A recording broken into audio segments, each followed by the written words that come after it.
সুনীল গঙ্গোপাধ্যায় লিখেছিলেন, মানুষ শব্দটাতে কোনো কাঁটাতারের বেড়া নেই, তবে শব্দে না থাকলেও দুটো সার্বভৌম দেশের সীমান্তে কাঁটাতার থাকবেই এবং সেটা থাকা জরুরিও।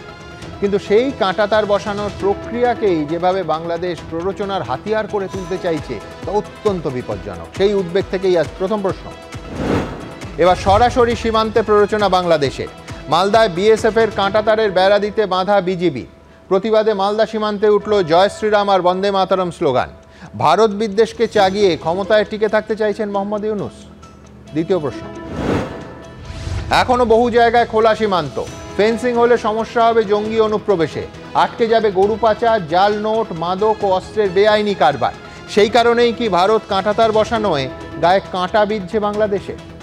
তৃতীয় প্রশ্ন থাকবে, কেন্দ্রের মদতে লোক ঢোকাচ্ছে বিএসএফ। আগেই বলেছিলেন মমতা বন্দ্যোপাধ্যায়, জ্ঞান না দিয়ে কাঁটাতারের জন্য জমি দিন, পাল্টা শুভেন্দু অধিকারী। রাজনৈতিক তরজা পেরিয়ে আর কবে শেষ হবে কাঁটাতার বসানোর এই জরুরি কাজটা? চতুর্থ প্রশ্ন, ঠিকানা আছে লোক নেই। উল্টোডাঙ্গার ঠিকানায় লেখা রয়েছে পঞ্চশায়ের পিনকোড। প্রতিদিন নতুন মোড় নিচ্ছে পাসপোর্ট জালিয়াতি। সাদা চোখেই যা ধরা পড়ার কথা, কেন ধরা পড়েনি পুলিশ ভেরিফিকেশনে? পুলিশের ওপরতলার একাংশ যুক্ত না থাকলে এই ব্যাপক জালিয়াতি কি আদৌ সম্ভব? পঞ্চম প্রশ্ন থাকবে, কুলতলিতে লোকালয়ে ঢুকলো রয়্যাল বেঙ্গল। জিনাত ফেরার পর পুরুলিয়া ও ঝাড়খণ্ড সীমানায় ফের মিলল বাঘের পায়ের ছাপ। আবার বাঘ পাঠিয়েছে ওড়িশা, বলছেন ক্ষুব্ধ মুখ্যমন্ত্রী। হাস্যকর কথা কটাক্ষ বিরোধী দলনেতার। সবশেষে এবার কি দক্ষিণ রায়ের বাহনের পিঠে সওয়াল হলো তৃণমূল আর বিজেপির তরজা?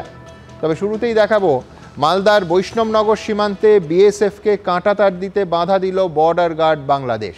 মুহূর্তে এলাকায় ছড়ালো উত্তেজনা, দেখুন।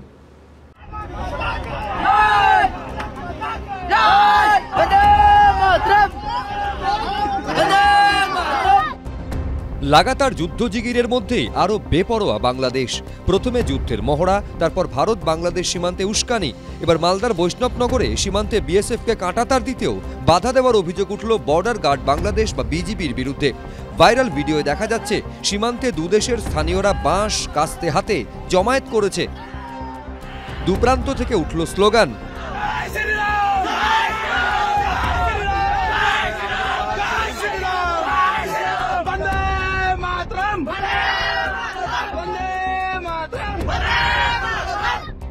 বৈষ্ণবনগরের সুখদেবপুরে ভারত বাংলাদেশ সীমান্তের এই 100 মিটার এলাকায় বিএসএফের তরফে কাঁটাতার দেওয়ার কাজ শুরু হয়। অভিযোগ, তাতে বাধা দেয় বাংলাদেশের সীমান্তরক্ষী বাহিনী। ভারতীয় ভূখণ্ডকে বিতর্কিত এলাকা বলে দাবি করে তারা। এরপরই উত্তপ্ত হয়ে ওঠে গোটা এলাকা। বিএসএফ এর তরফ থেকে কিন্তু এখানে বাড়তি ফোর্স মোতায়েন করা হচ্ছে। কারণ হচ্ছে এখানে কিন্তু সীমান্তে কাঁটাতার দেওয়াকে কেন্দ্র করে এই এলাকা উত্তপ্ত হয়ে রয়েছিল। বিজিবি এবং বিএসএফ কার্যত সংঘাতের পরিস্থিতি তৈরি হয়েছিল। এখানে 100 মিটার এলাকা প্রায় কাঁটাতারহীন অবস্থায় রয়েছে। সেই এলাকায় কাঁটাতার দেওয়ার কাজ চলছিল। সেই সময় বিজিবির তরফ থেকে বাধা দেওয়া হয়। এটার মধ্যে প্রভোকেশন তো একটা আছেই, কারণ ওরা চাইছে প্রভোগ করতে আমাদের, যাতে আমরা এমন কিছু করে বসি যেটা ওরা চারদিকে তার একটা ফায়দা তুলতে পারে। এই যে দেখো, এত বড় রাষ্ট্র আমাদের উপরে কিভাবে অত্যাচার করছে, এ ধরনের হতে পারে। শেষ অবধি চাপের মুখে পিছু হটতে বাধ্য হয় বর্ডার গার্ড বাংলাদেশ। বিজিবির তরফ থেকে দাবি করা হয় যে ভারত যেখানে কাঁটাতার দিচ্ছে সেই সীমান্ত তাদের রয়েছে ভূখণ্ড, তাদের কিন্তু বিএসএফ এর তরফ থেকে ফ্ল্যাগ মিটিং করে রীতিমতো কিন্তু দেখিয়ে দেওয়া হয়, মানচিত্র থেকে দেখিয়ে দেওয়া হয় যে এই যে এলাকা সেই এলাকা কিন্তু ভারতীয় ভূখণ্ডের মধ্যে পড়ে। এটা আমাদের বাংলাদেশ বর্ডার, ওই পাশে বাংলাদেশ দেশ আছে।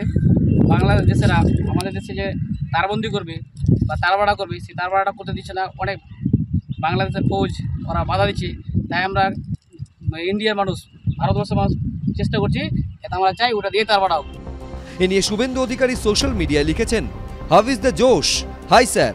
বর্ডার গার্ড বাংলাদেশ সদস্যরা বাখরাবাদ গ্রাম পোস্টে বর্ডার ফেন্সিং প্রক্রিয়া চলাকালীন হস্তক্ষেপ করার চেষ্টা করলে উত্তেজনা ছড়িয়ে পড়ে। সঙ্গে সঙ্গে এলাকার স্থানীয় ভারতীয় নাগরিকরা এবং বিএসএফ তাদের ভয় দেখায় এবং তাদের উপলব্ধি করে যে জাতীয় নিরাপত্তার ক্ষেত্রে কোনো উপদ্রব সহ্য করা হবে না। মালদার জেলা শাসক জানিয়েছেন সমস্যা মিটে গিয়েছে, ফের কাঁটাতার দেওয়ার কাজ শুরু হয়েছে। করুণাময় সিংহ, অর্ণ মুখোপাধ্যায়, সত্যজিৎ বৈদ্য, এবিপি আনন্দ। দুটো স্বাধীন সার্বভৌম প্রতিবেশী দেশের মধ্যে যত সুসম্পর্কই থাক, সীমান্ত স্পষ্টভাবে চিহ্নিত থাকবে এবং সীমান্তে কাঁটাতারের বেড়া থাকবে, এটাই তো স্বাভাবিক।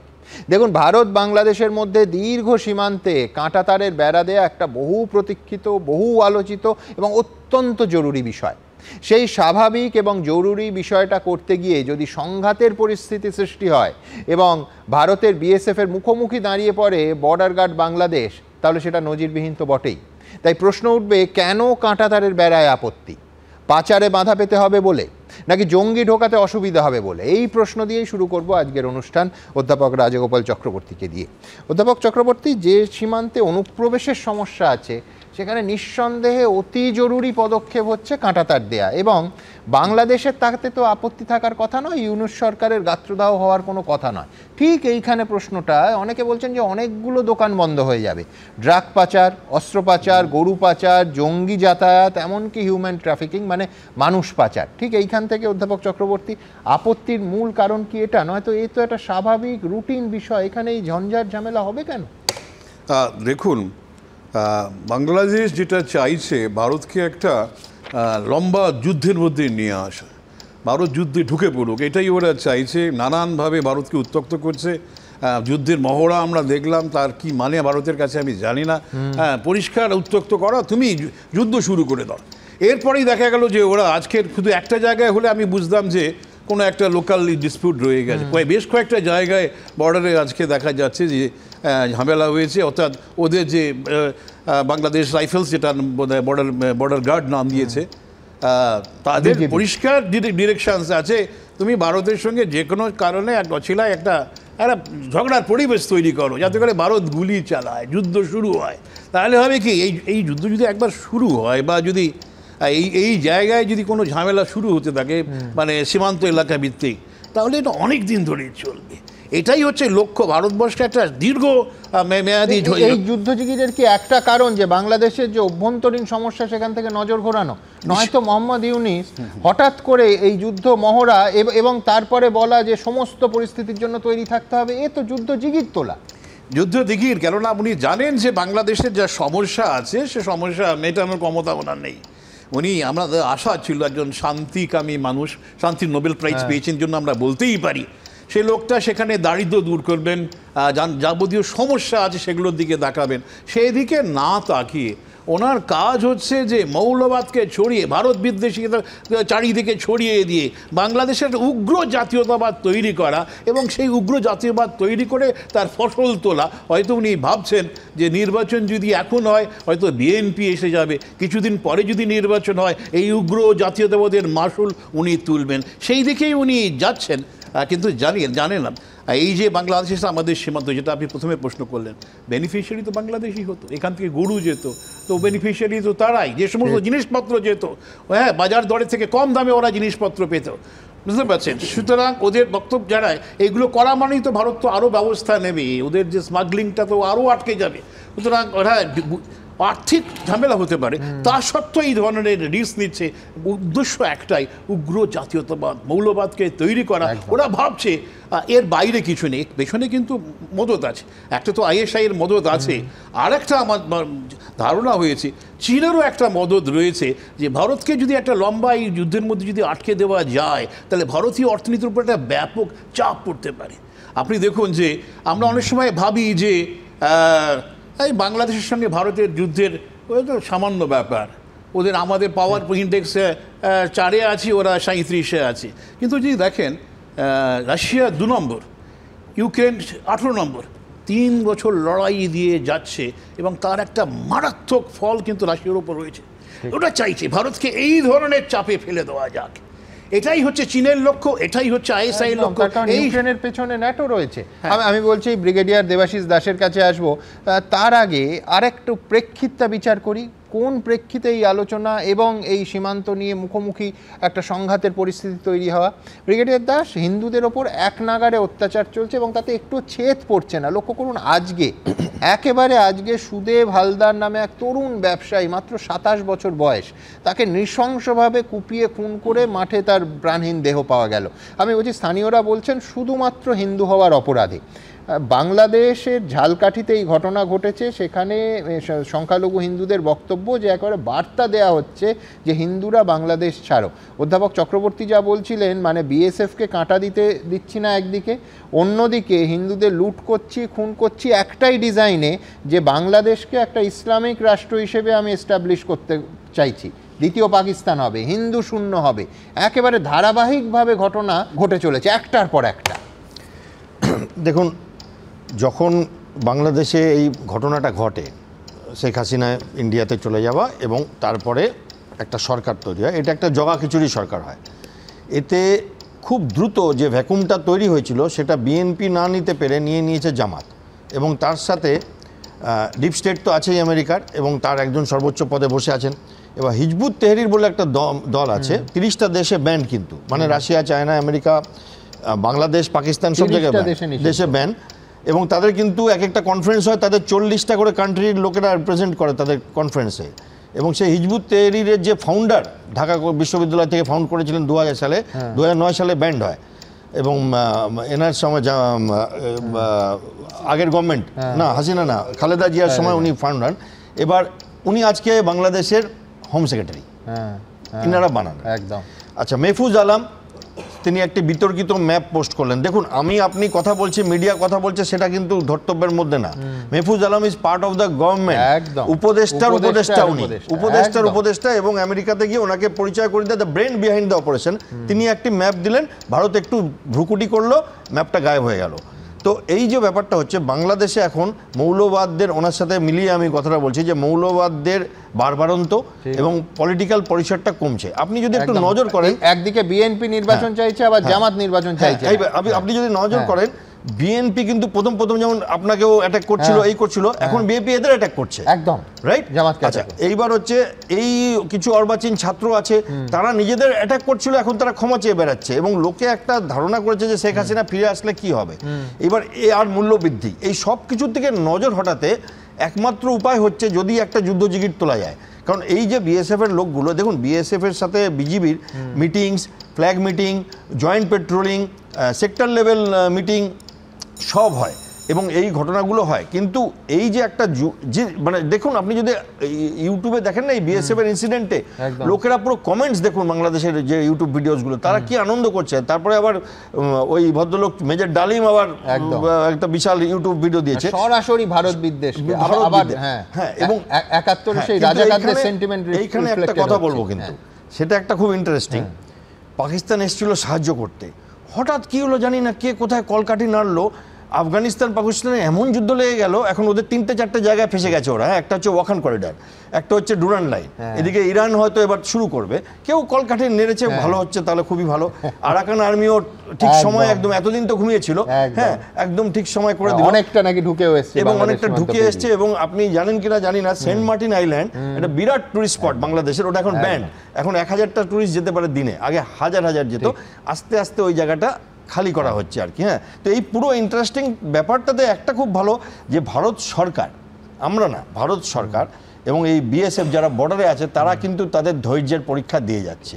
হ্যাঁ, যে ঠিক আছে, যেদিন যুদ্ধ হবে আমরা যুদ্ধটা লড়বো, বাকি তোমরা এগুলো করছো, হুমকি দিচ্ছ, তোমাদের নানান রকম গভর্নমেন্টের লোকেরা হুমকি দিচ্ছে, আবার তারাই ঘুরে ফিরে আবার একটা হাসিনার, মানে আমি কিন্তু কোনোভাবে হাসিনাকে সমর্থন করি না, আমি মনে করি উনি স্বৈরাচারী শাসন করতেন। হ্যাঁ, কিন্তু তবু এখন যেটা হবে সেটাতে ভারত, মানে একজন কিন্তু প্লেয়ার আছে বাংলাদেশে যে এখনো তার পাত্তাটা খোলেনি, সেটা হচ্ছে বাংলাদেশ আর্মি, বিগ প্লেয়ার।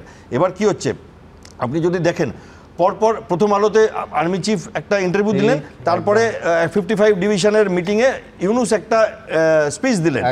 কালকে আপনি দেখেছেন কিনা জানি না, ওনাদের একজন আছেন, ওনার নাম হচ্ছে নুরুল কবির, খুব ফেমাস বয়স্ক সাংবাদিক, বিখ্যাত। ওনার সাথে ইউনুসের একটা ইন্টারভিউ হলো, ইউনুস পুরো সারেন্ডার করে দিলেন, আই এম ফেল্ড, মানে উনি এখন এক্সিট খুঁজছেন, লোকে বলছে, দুষ্ট লোকেরা বলছে উনি এখন মানে পালাবার পথ খুঁজছেন। এবার এই জামাত আর এই যে হিজবুত তেহরির, এরা যদি আসে, ইট উইল বি ডিফিকাল্ট আমাদের জন্য। তখন আমাদের কাছে সামরিক ছাড়া কোনো, কারণ এরা বোঝে না দাদা, আমি সত্যি কথা আপনাকে বলছি, অনেক জায়গায় দেখেছি এদেরকে, এরা বোঝে না, এরা একটা কথা বোঝে, শক্তি।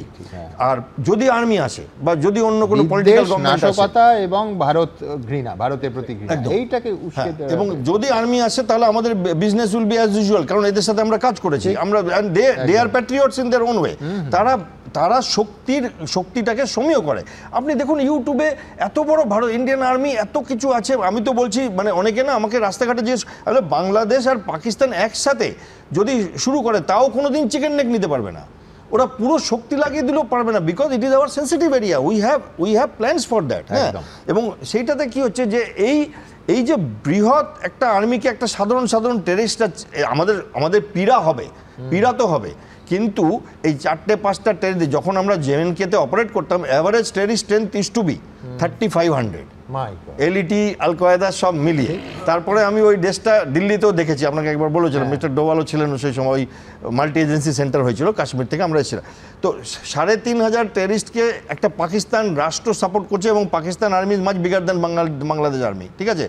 তাতেও কিছু হয়নি, আলটিমেটলি কিছুই হয়নি, আমাদের সময় নষ্ট হয়েছে, অর্থ নষ্ট হয়েছে।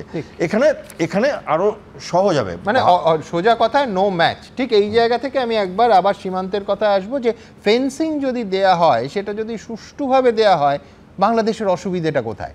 তার কারণ এই যে এতক্ষণ ধরে আমরা আলোচনাটা করলাম, একেবারে কোথাও একটা এই সরকারের সঙ্গে স্বার্থ সংঘাতের পরিস্থিতি তৈরি হচ্ছে। পাশাপাশি আবার বলছি, প্রেক্ষিতটা কি, যে আজই বাংলাদেশের ঝালকাঠিতে একজন হিন্দু ব্যবসায়ীকে, এক যুবককে মাত্র 27 বছর বয়সে নৃশংসভাবে খুন করা হলো।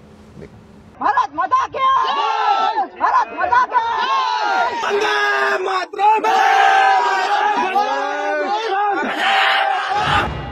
মালদায় ভারত বাংলাদেশ সীমান্তে কাঁটাতার লাগাতে বাধা দেওয়ার অভিযোগ উঠল। কার্যত নজিরবিহীন ছবি উঠে এলো সীমান্ত থেকে, উঠল মুহুর্মুহু স্লোগান।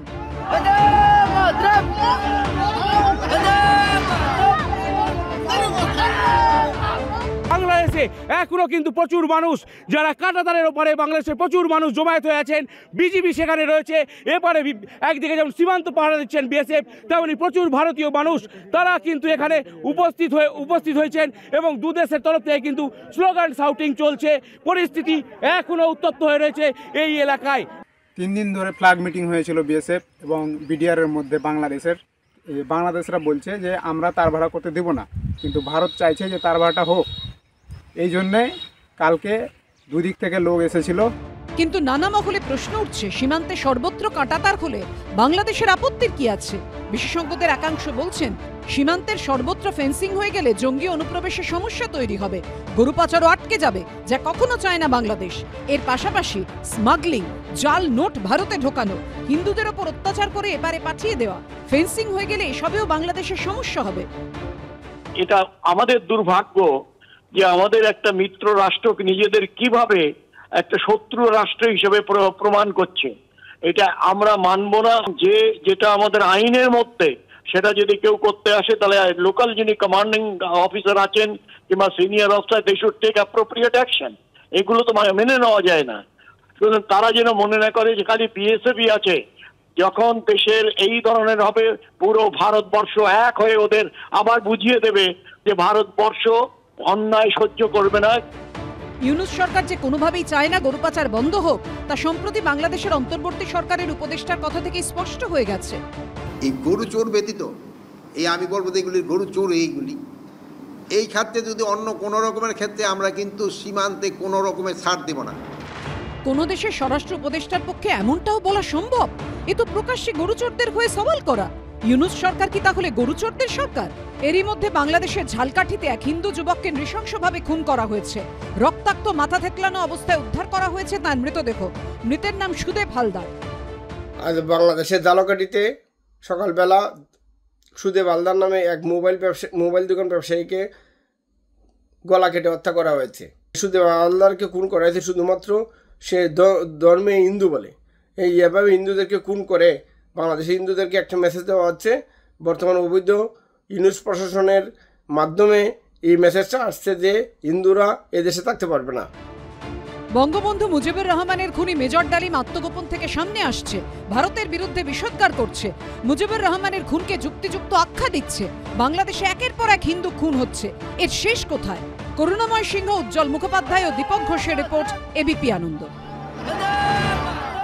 দেখুন, এই প্রবণতা এখন বলে নয়, এই প্রবণতা বহুদিনের, এবং এই প্রবণতায় এখনকার ইউনূস সরকারের আগে যে হাসিনা সরকার, তারাও কিন্তু প্রকাশ্যে একাধিকবার বলেছিল। একটা ছোট্ট উদাহরণ আপনাদের সামনে রাখি।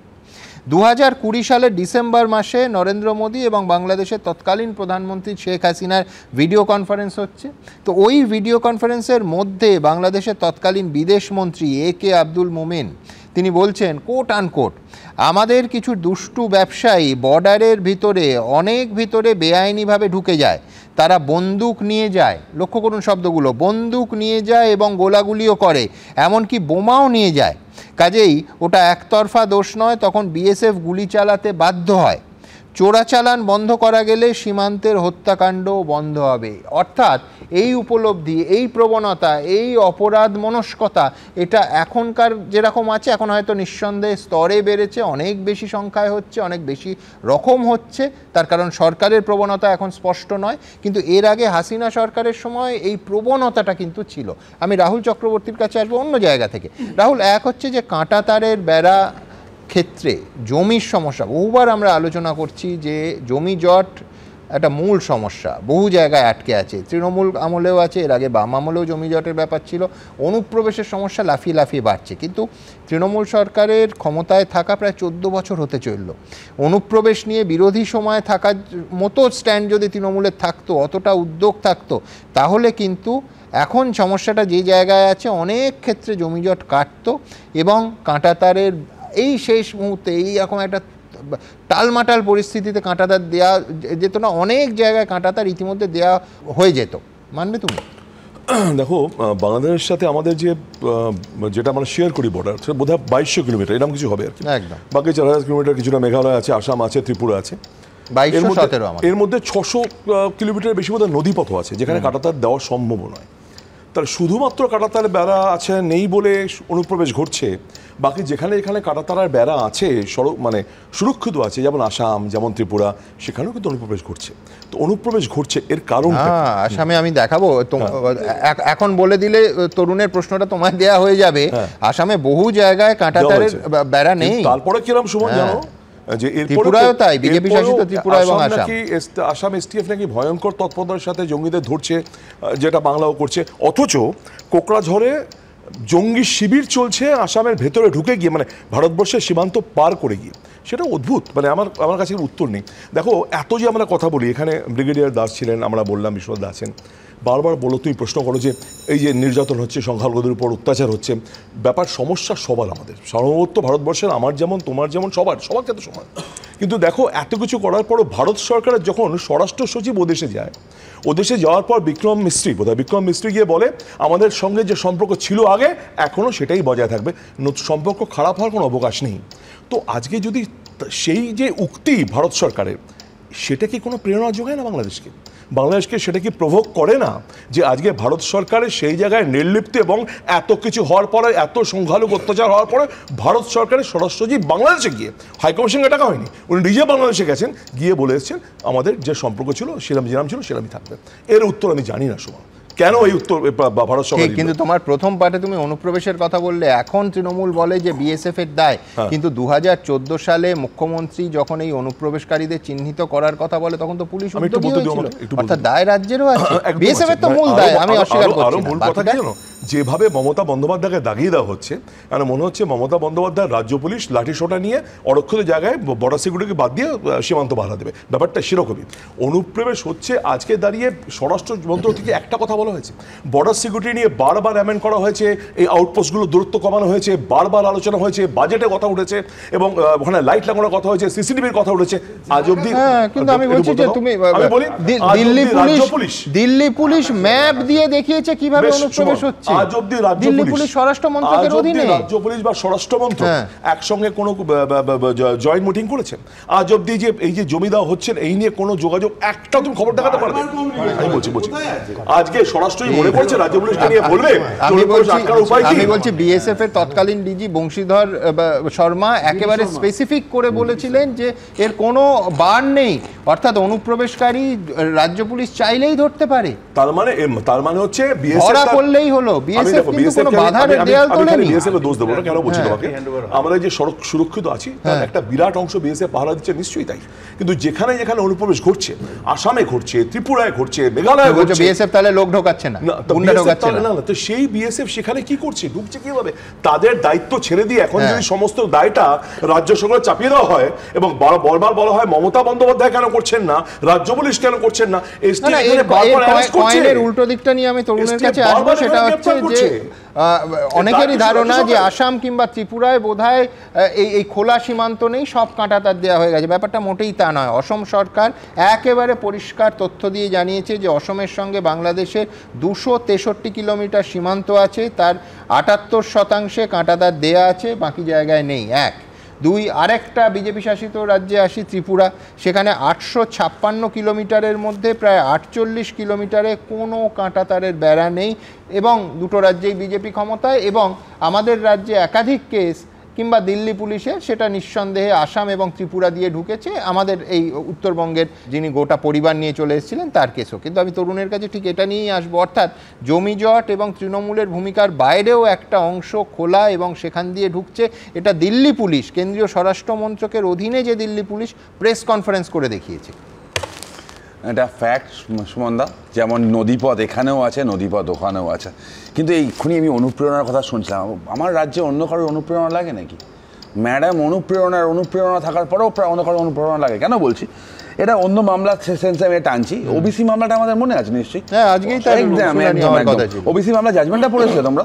জাজমেন্টে প্যারাগ্রাফ নাম্বার 270-তে হাইকোর্ট কি বলছে আমি একটু পড়ছি, একটু টাইম লাগবে আমার। হ্যাঁ, লেখা আছে, the unusually high number of applications received from the said period, the speed, process, manner, procedure of recommendation and the mechanical inclusion of the said classes comprising 99% of Muslim leave serious doubt as regard to their bona fide. Next line is important. They seem to bear an uncanny and illegal nexus with the political announcement by the Chief Minister of the state before impending state election for the year 2021. মানে রাজ্যের মুখ্যমন্ত্রীর uncanny একটা political গোল ছিল তার পিছনে। এবার কেন বলছি আমি এটা? এই অনুপ্রবেশ যেগুলো ঘটছে, অনুপ্রবেশ করার পর বিএসএফ ধরছে, ধরার পর হ্যান্ড ওভার করছে পুলিশের কাছে, রাইট? কোর্টে তদন্ত চলছে, কোর্টে হিয়ারিং চলছে, হিয়ারিং চলার পর প্রেসিডেন্ট ইমিডিয়েট কী করা যায় জানো সম্বন্ধ? অ্যাজ পার ল তাদেরকে ডিপোর্ট করে দেওয়া যায়। করা হচ্ছে না। কি করা হচ্ছে? তাদের কার্ড তৈরি হয়ে যাচ্ছে। আমি একটা এক্সাম্পল বললাম, গরম গরম কার্ড হচ্ছে, কার্ড তৈরি হয়ে যাচ্ছে, তারা ওই কাগজগুলো দেখিয়ে বেল পেয়ে যাচ্ছে, বাইরে চলে আসছে। যাদেরকে ধরা হচ্ছে তারা কোনো ঘুরপথে আমাদের নাগরিক হয়ে গিয়ে কাগজপত্র নিয়ে পেয়ে যাচ্ছে, পাসপোর্টটাও পেয়ে যাচ্ছে। মানে এখানেও আশীর্বাদ ম্যাডাম ঘুরপথে নয়, আমি এই অনুষ্ঠানের এই অংশেই দেখাবো যে পাসপোর্টের কিভাবে মানিকতলা মেন রোডের ঠিকানায় পিন কোড থাকে পঞ্চশহরে। এবার বর্ডার এলাকায় সুমনদা, মানে বছর আগে ভারতীয় জনতা যুব মোর্চা থেকে একটা মানে প্রোগ্রাম নেওয়া হলো, সীমান্ত সম্পর্ক অভিযান। আমরা বিভিন্ন বর্ডার এলাকার ঘুরে বেরিয়েছিলাম, সেখানে কথা বলছিলাম লোকজনের সাথে। বিএসএফ যেগুলো আজকে যেটা দেখছি আমরা, বিএসএফ যেখানে ট্রাস্ট বিল্ড করেছে, সাধারণ মানুষের সাথে কথা বলেছে, মেডিকেল ফেসিলিটিস দিয়েছে, তাদেরকে অ্যাসিস্ট্যান্স দিয়েছে। এবার তারপরেও কী হয় জানো তো, পলিটিক্যাল কারণে ড্রাগ পাচার, স্পেশালি ফেন্সিডিল, কিছু ইয়াবা ট্যাবলেট, আদার ড্রাগস, কাউ স্মাগলিং, মানে যেগুলো বেসিক্যালি দেখো গরুর দাম, গরুর মানে ট্রাফিকিং কেন হয়? তার রিজন বাংলাদেশের প্লেটে যে বিফটা সার্ভ হচ্ছে তার 80% সার্ভ হচ্ছে ইন্ডিয়া থেকে দামের জন্য। এই পোরাস বর্ডার যেগুলো ফাঁকা বর্ডার আছে সেগুলো দিয়ে সাপ্লাই হয়েছে, বর্ডার ইকোনমি এটা বিশাল ইম্প্যাক্ট পড়ছে। একটা কারণ আছে না, আমি বলছি তরুণ, তার তো পরিষ্কার, সেটা হচ্ছে বাংলাদেশের স্বরাষ্ট্র উপদেষ্টা এই মুহূর্তে এখনকার ইউনূস সরকারের জাহাঙ্গীর আলম চৌধুরী, আপনারা দেখলেন যে তিনি বলছেন গরুচোর ব্যতীত এইখান থেকে যদি অন্য কোনো রকম ক্ষেত্রে সীমান্তে আমরা ছাড় দেব না, অর্থাৎ একেবারে পরিষ্কার গরুচোরদের ছাড় আছে, আর অফিসিয়াল না। কারণ বলছি গরুচোরদের ছাড় আছে, ছাড়াটা অন্য দিনও দেখতে পারবে। পলিটিক্যাল মানে পলিটিক্যাল, এবার পলিটিক্সে আছে একটু। আমি বিজেপি, তৃণমূল, সিপিএম করব না, আমি পলিটিক্সের কথা বলছি। কিছু পলিটিক্যাল নেতা ইরেসপেক্টিভ অফ দল বলছে, আমি আমার দল সব ভালো, সব তাহলে সবাই ভালো তো নয়। বর্ডার এলাকায় দেখবে, বর্ডার এলাকায় ইকোনমিক গ্রোথটা দেখবে, ইকোনমিক গ্রোথ কিন্তু নর্মাল নয়, অ্যাবনর্মাল গ্রোথ। তার পিছনে বড় কারণ হচ্ছে এই এক্সপোর্ট ইম্পোর্টের চক্কর, ইলিগালি ইলিগালি ট্রাফিকিং এর চক্কর, হিউম্যান ট্রাফিকিং থেকে শুরু করে প্রত্যেকটা জিনিস। লাস্ট একটা কথা বলে শেষ করব, লাস্ট একটা কথা বলে বাংলাদেশে এই যে আজকে বর্ডারে যে ইস্যুটা দেখা যায় সুমনদা, সেখানে দাদা ঠিকই বললেন, অনেকগুলো ফ্যাক্টর আছে। ফার্স্ট হচ্ছে ওখানকার ইকোনমিক কন্ডিশন, সেকেন্ড হচ্ছে ওখানকার ইনফ্লেশন, এবং বিএসএফ মানে বিএসএফ বলছি ইউনুসের যা অবস্থা, সেই ইউনুসকে ও যে বললো, তুমি দেখো কেন্দ্রীয় আবাসন মন্ত্রী হরদীপ সিং পুরীর একটা কথা এখানে আছে, India has always welcomed those who have sought refuge in the country in a landmark nation. আরে দাদা এটা হচ্ছে শরণার্থী অনুপ্রবেশকারী, রিফিউজি আর infiltrator. refugees will be shipped to EWS. যারা রোহিঙ্গাকে দাঁড়িয়ে শেল্টার দিতে বলে, তারা সেই রোহিঙ্গারা কোথায় গেল? আবার ভুল করছে রাহুলদা, অনুপ্রবেশকারী শরণার্থী সেই রোহিঙ্গা ভুলে যাচ্ছে। রোহিঙ্গা সব কোথায় গেল? শরণার্থী অনুপ্রবেশকারী তফাৎ আমরা ভুলে যাচ্ছি। অনুপ্রবেশকারী খোলা সীমান্ত নিয়ে এত কথা হচ্ছে, আমি আসবো, কিন্তু তার আগে ঠিক ফিগার কি বলছে আজকে সীমান্তে দাঁড়িয়ে কতটা কাঁটা তার আছে, কতটা খোলা সীমান্ত, দ্রুত একবার গ্রাফিক্সে দেখে নেব। ভারত বাংলাদেশ সীমান্ত খানিকক্ষণ আগেই বললাম 4096 কিলোমিটারের ভারত বাংলাদেশ সীমান্ত। এবার দেখুন, লক্ষ্য করুন, কাঁটা তারহীন সীমান্ত অর্থাৎ খোলা সীমান্ত প্রায় 950 কিলোমিটার। কেন্দ্রীয় স্বরাষ্ট্র মন্ত্রকের রিপোর্ট তাই বলছে। কোন কোন রাজ্যের সঙ্গে এই বাংলাদেশের সীমান্ত? অসম সীমান্ত 262 কিলোমিটার, মেঘালয় সীমান্ত, আমি শুধু বাংলাদেশের কতটা অংশ বলছি, 443 কিলোমিটার, পশ্চিমবঙ্গ সীমান্ত সব থেকে বেশি 2217 কিলোমিটার, ত্রিপুরা সীমান্ত লক্ষ্য করুন 856 কিলোমিটার, এবং মিজোরাম সীমান্ত 318 কিলোমিটারে। এই সীমান্তবর্তী পশ্চিমবঙ্গের জেলাগুলো একেবারে সীমান্ত ছুঁয়ে আছে, সীমান্তবর্তী জেলা। দার্জিলিং, জলপাইগুড়ি, কোচবিহার, উত্তর দিনাজপুর, দক্ষিণ দিনাজপুর, মালদা, মুর্শিদাবাদ, নদিয়া, উত্তর এবং দক্ষিণ 24 পরগনা। এবার দেখুন উত্তরবঙ্গ ফ্রন্টিয়ার, পশ্চিমবঙ্গে খোলা বাংলাদেশ সীমান্ত, স্থল সীমান্ত 937 কিলোমিটার এবং খোলা সীমান্ত 375 কিলোমিটার। উত্তরবঙ্গ ফ্রন্টিয়ারের পর এবার আমরা চলে যাব দক্ষিণবঙ্গ ফ্রন্টিয়ার। এখানে স্থল সীমান্ত 913 কিলোমিটার, যার ভেতরে মুক্ত খোলা সীমান্ত, কাঁটা তার নেই যেখানে, সেটা 538 কিলোমিটার এবং জল সীমান্ত 364 কিলোমিটারে। এবার আসবো কোচবিহার অংশে অর্থাৎ গুয়াহাটি ফ্রন্টিয়ার। স্থল সীমান্ত 110 কিলোমিটার এবং কাঁটা তারহীন অর্থাৎ খোলা সীমান্ত 50 কিলোমিটার, জল সীমান্ত 67 কিলোমিটার। ঠিক এইখান থেকে আমি আমার পরের প্রতিবেদনে আসব, যে প্রতিবেদনে পরপর আপনাদের দেখাবো যে আমাদের সীমান্ত নিয়ে ওই কাঁটা তার বারবার উত্তপ্ত হচ্ছে, স্টুডিও উত্তপ্ত হচ্ছে, এত আলোচনা, দু দেশের মধ্যে তর্কাতর্কি, কিন্তু এই সীমান্ত এবং তার খোলা অংশ নিয়ে বিতর্কের অবসান হয় না কেন? কোথায় সমস্যা, কোথায় জট? দেখুন, বাংলাদেশের সঙ্গে পশ্চিমবঙ্গের আন্তর্জাতিক সীমান্তের দৈর্ঘ্য 2216.70 কিলোমিটার। কেন্দ্রীয় সরকারের স্বরাষ্ট্রমন্ত্রক সূত্রে খবর, ভারত ইতিমধ্যেই প্রায় 1600 কিলোমিটার এলাকায় কাঁটাতার বসানোর কাজ শেষ করেছে, অর্থাৎ 81.5% অংশে কাঁটাতার লাগানোর কাজ শেষ। তবে উদ্বেগ বাড়াচ্ছে বাকি প্রায় 19% অংশ, কারণ এই পথেই ক্রমাগত বাড়ছে অনুপ্রবেশ, গরু পাচার, আর এই কাঁটাতার না থাকার সুযোগ নিচ্ছে জঙ্গিরাও। চিন্তা বাড়াচ্ছে নদিয়া, মুর্শিদাবাদ, উত্তর 24 পরগনার কাঁটাতারবিহীন এলাকাগুলো। অনুপ্রবেশের ক্ষেত্রে গোয়েন্দাদের কাছে আশঙ্কা বাড়ায়, সেটা হচ্ছে কাঁটাতারবিহীন যে এলাকাগুলো রয়েছে।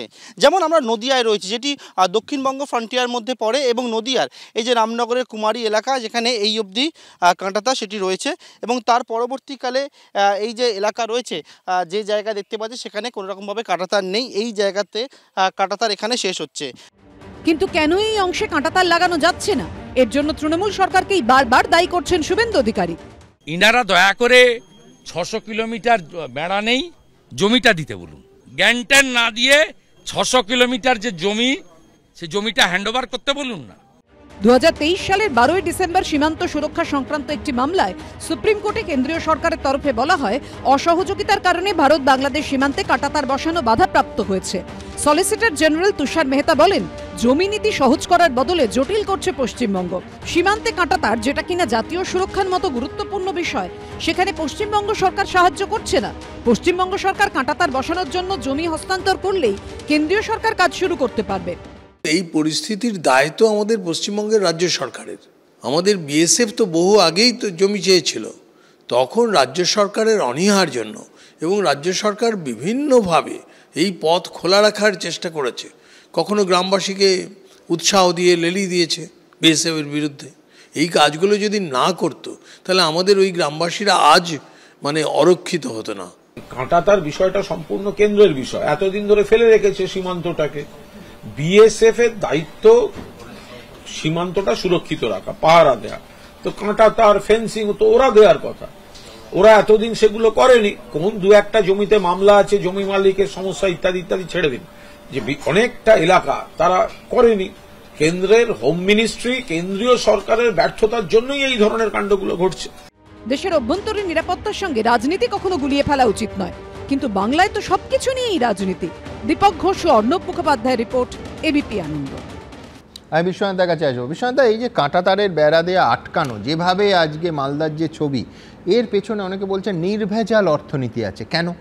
এক হচ্ছে যে হিন্দুদের দেশ ছাড়তে যাতে বাধ্য হন এবং সেই সম্পত্তিগুলো গায়ের জোরে দখল করে নেওয়া যায়, অর্থনীতি কেন আছে। দ্বিতীয় হচ্ছে গরু পাচার, বেআইনিভাবে খোলা সীমান্ত দিয়ে এদেশ থেকে গরু ঢোকাতেই হবে, একেবারে সরকারি স্তরে, যার স্বীকারোক্তি অবধি আপনাদের কিছুক্ষণ আগে পড়ে শোনালাম। 3 নম্বর কারণ হচ্ছে ড্রাগ, অস্ত্র, জাল নোট, চোরা কারবার, নানা ধরনের খোলা সীমান্ত ধরে হচ্ছে। এবং গত 6 মাসে কার্যত বাংলাদেশ কিন্তু এইটার যতদিন অশান্তি শুরু হয়েছে হাব হয়ে উঠেছে, একেবারে অন্যতম কেন্দ্র হয়ে উঠেছে। এবং এর পেছনে খুব স্পষ্ট করে জঙ্গি গোষ্ঠীগুলোর একটা উদ্দেশ্য আছে, তারা ভারতের অর্থনীতিকে ধাক্কা দিতে চাইছে। একটা হলো যে সরাসরি জঙ্গি গোষ্ঠীগুলো যেমন অর্থনীতিকে ধাক্কা দিতে চাইছে, আবার এই জঙ্গি গোষ্ঠীগুলোর ফান্ডিংটাও কিন্তু এই চোরাপথে আসে। অর্থাৎ বাংলাদেশে যে সমস্ত জঙ্গি সংগঠনগুলো এই মুহূর্তে অপারেট করছে, তাদের একটা বড় ফান্ডিং কিন্তু এই চোরাপথে বিভিন্ন স্মাগলিংয়ের মধ্য দিয়ে কিন্তু তারা জেনারেট করে। ফলে ওদের স্বার্থ এখানে আছে যে কোনোভাবেই হোক কাঁটাতারের বেড়াটা যাতে না হয়, মানে সীমান্ত যাতে সুরক্ষা না থাকে, এবং যে মানে প্রয়োজনে আর্মস নিয়েও মানে স্মাগলিংয়ে যেতে হবে। আমার মনে আছে একসময় ডি কোম্পানির মানে দাউদ ইব্রাহিমের পুরো জাল নোটের ব্যবসাটার করিডোর ছিল এই বাংলাদেশে, যেটা হাসিনা আসার পর বন্ধ হয়। দেখুন, সরকার পরিবর্তন হতে পারে, কিন্তু দুটো প্রতিবেশীর মধ্যে সম্পর্ক কেন খারাপ হবে? আমরা তো মানে অবাক হয়ে যাচ্ছি যে বাংলাদেশে হাসিনা সরকারের পতন হয়েছে, নতুন একটা সরকার এসছে, সেই সরকার ভারতের সাথে একটা সুসম্পর্ক রক্ষা করবে, একটা সুস্থির পরিস্থিতি তৈরি করবে। কিন্তু ইউনূস সরকার কার্যত এই জঙ্গিদের কবলে পড়ে বা আন্তর্জাতিক ইসলামিক ফান্ডামেন্টালিস্টদের কবলে পড়ে তাদের পুতুলের মতো নাচছে। মানে মিনিমাম একটা গভর্নেন্স বা সরকারের কোনো উদ্যোগ সদিচ্ছা দেখতে পাচ্ছি না। এই পুরো এপিসোডের মধ্যে সবচেয়ে মানে যদি আপনি বলেন যে লস কার হচ্ছে, আমি মনে করি যে হ্যাঁ, ভারতবর্ষের কিছু কিছু কনসার্ন জায়গা আছে, কিন্তু সবচেয়ে বেশি লস তো বাংলাদেশের হচ্ছে। বাংলাদেশের চিকিৎসার জন্য আমাদের উপর নির্ভর করতে হচ্ছে, বা বাংলাদেশের বিদ্যুৎ আমাদের উপর নির্ভর করতে হচ্ছে। একেবারে চিনির থেকে শুরু করে ইঞ্জিনিয়ারিং দ্রব্য সবগুলো ক্রয় করে যায়, তারপরে হয় গরু থেকে শুরু করে এমনকি চাল পর্যন্ত মানে আমাদের থেকে আমদানি করতে হয়। প্রশ্নটা হচ্ছে যে এই মুহূর্তে যদি মানে বর্ডারে যদি উত্তেজনা তৈরি হয়, বর্ডারে যদি উগ্রপন্থী কার্যকলাপ হয়, তাহলে বর্ডার অনেক বেশি কঠোর হবে, তাহলে সবচেয়ে বেশি লস কিন্তু বাংলাদেশের হবে।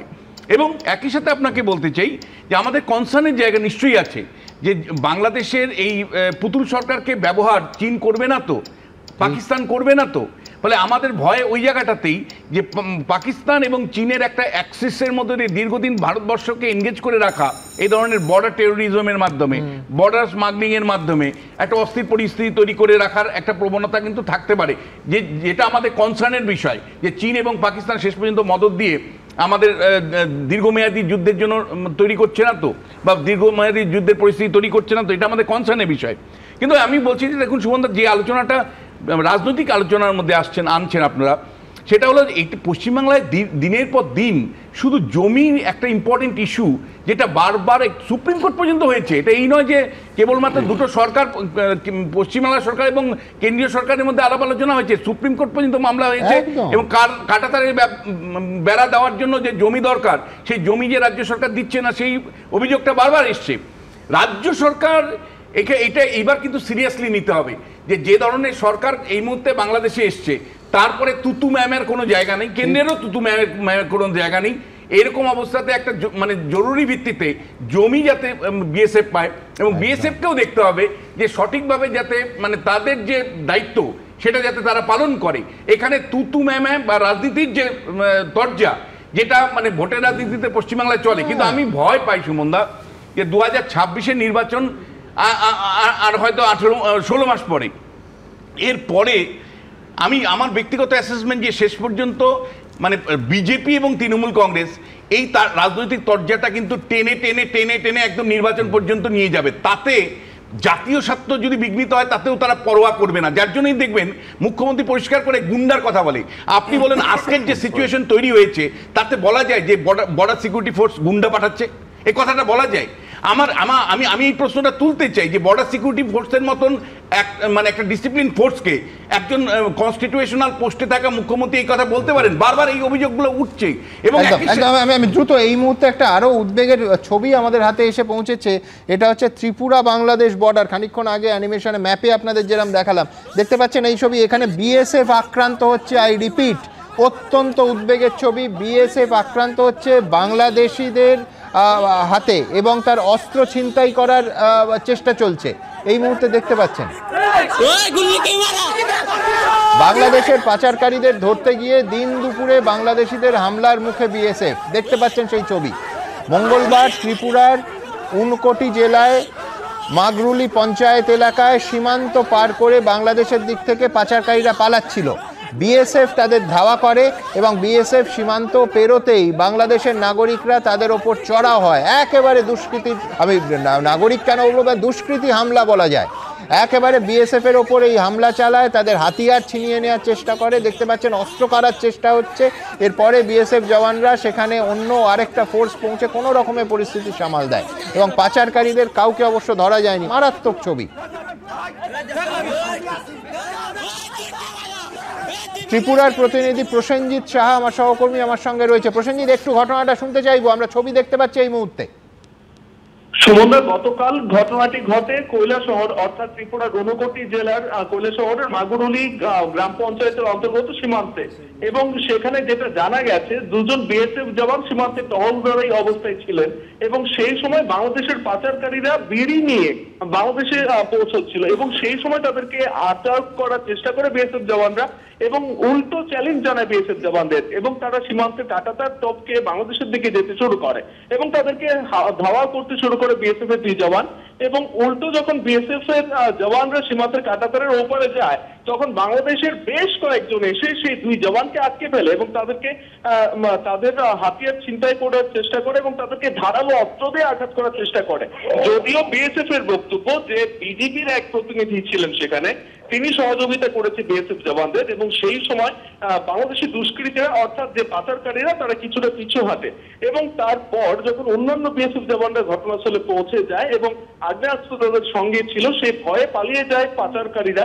বিএসএফ এর আধিকারিকদের সঙ্গে কথা বলার পর তারা জানাচ্ছেন যে আপনারা শুধুমাত্র একটি ভিডিও এটা দেখতে পেয়েছেন, এটা আমাদের এখন প্রায় নিয়মিত ঘটনা ঘটছে, প্রায় প্রত্যেকটা সীমান্তে এই ধরনের ঘটনা ঘটছে এবং যে ঘটনাটা হচ্ছে সবচেয়ে উদ্বেগজনক। সুমনদা, ধন্যবাদ। আমি বলছি একটু আগে আপনাদের বলছিলাম না যে কেন ফেন্সিং চায় না, এই কারণে ফেন্সিং চায় না, একেবারে পরিষ্কার। আপনি সলিলদা দীর্ঘদিন আর্ম ফোর্সে ছিলেন, কি বলবেন এই ছবি দেখে? মারাত্মক। দেখো, BSF, hats off to BSF, যেভাবে ওরা রেস্ট্রেন করেছে নিজেদের, নাহলে this is a fit case to exercise right of private defence. Gun snatch করছে সুমন, একদম গান অ্যাটেম্প টু স্ন্যাচিং গান। আমি এটা বলবো, এটা এক্সট্রিম পয়েন্টে গিয়েছে। It has crossed all limit. They should have exercised their right of private defense right now. নাহলে কিন্তু দিনের পর দিন এটা চলবে। আজকে বর্ডার সিকিউরিটি ফোর্সের কাছ থেকে আমরা এটা এতটা এক্সপেক্ট করি না। এখন this is a fit case to exercise right. বারবার I repeat, they should exercise the right of private defense। 1 নম্বর। 2 নম্বর, তুমি বলছো যে এরা এই ফেন্সিং দিচ্ছে না, কারণ হচ্ছে তোমার ভাত যদি চলে যায়, পেটে লাথি যদি তুমি মারো, এটা ওদের অর্থনীতি। তুমি অত ভদ্রভাবে বলছো অর্থনীতি, দিনের পর দিন এই চোরাই কারবার থেকে পুষ্ট হচ্ছে একদম। তো কারণ তুমি ইনফিল্ট্রেশন, জঙ্গি ঢুকিয়ে দেওয়া, যেটাকে তোমার কেউ কেউ বলে গুন্ডা ঢুকিয়ে দেওয়া, কেউ কেউ বলেন যে কিছু যদি খারাপ 2-3টে লোক ঢুকে যায় বিএসএফ এর দোষ। দেশের স্বার্থ দেখে না, স্টেটের স্বার্থ দেখে না, প্রদেশের স্বার্থ দেখে না, ফেক কারেন্সি ঢুকিয়ে দিচ্ছে। আর্মস অ্যামিউনিশন ঢুকিয়ে দিচ্ছে, স্টোলেন মোটরসাইকেল যেটা ওয়েস্ট বেঙ্গল থেকে চুরি হয় সেটা এখানে রিসিভার আছে, এবং তার ফলে এদের জীবন জীবিকা সমস্ত কিছু নির্ভর করে এদের উপরে। সুতরাং এরা কোনো মতে at any cost, at any level ওরা কখনো ফেন্সিংকে এন্ডোর্স করে না, করবে না, কোনোদিন করবে না। আর মোহাম্মদ ইউনুসের কথা বলছো তুমি, হিজবুত তাহরির সেই যে মেইন যে পারপিট্রেটর, তাকে নিয়ে গিয়ে আমেরিকায় পরিচয় করাচ্ছে। হি is the main brain child, যার মেটিকুলাস ব্রেন থেকে দিস হ্যাজ হ্যাপেন। হাসিনাকে আমরা তাড়াতে পেরেছি, গর্ব করে বলছে। আজকে তুমি বলো এই একটা অবৈধ সরকার দিনের পর দিন জঙ্গিবাদী, উগ্রবাদী, মৌলবাদী যেরম ভাবে করছে, আর কিছু না। This is a sort of incitement to the Indian government, এবং তাদের ইনসাইট করছে যদি বাই ডিফল্ট কোনো রকম অন্যায় করে ফেলে, কোনো রকম ভুল করে ফেলে, তখন তারা সহযোগিতা সহানুভূতির জন্য ইন্টারন্যাশনাল অ্যামনেস্টির কাছে যাবে, ইউনিভার্সাল ডিক্লারেশন অফ রাইটের কাছে যাবে, যার ওয়ান অফ দ্য সিগনেটারিজ হচ্ছে ইন্ডিয়া। তারপরে তোমার সব ইউএনের কাছে যাবে এবং বলবে আমাদের বাঁচাও, দেখো আমরা অত্যাচারিত, আমরা নির্যাতিত ভারতবর্ষের দ্বারা, ভারতবর্ষকে মেলাইন করার চেষ্টা, যার জন্য Bharatvarsha, India government has shown extreme point of restraint. একদম কোনো সন্দেহ নেই। আমি এই ছবি নিয়ে আবার আলোচনা আসবো, কিন্তু আপনারা কি বলছেন আপনারা জানেন। আমাদের ভেরিফাইড এক্স অ্যাকাউন্ট সঙ্গে সুমন @IM সুমন দে। প্রচুর মন্তব্য আসছে, আমি দ্রুত একটা মন্তব্য নিয়ে নেব। দুলাল বন্দ্যোপাধ্যায় তিনি লিখছেন, সীমান্তে বারবার উস্কানির খেসারত দিতে হবে বাংলাদেশকে।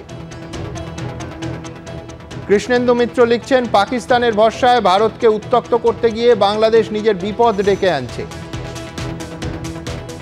সমৃদ্ধ মনিক লিখছেন, পশ্চিমবঙ্গের সীমান্তের বিস্তীর্ণ অংশে আজও কাঁটাতার নেই কেন? সেই দায় কেন্দ্র রাজ্য দুপক্ষেরই।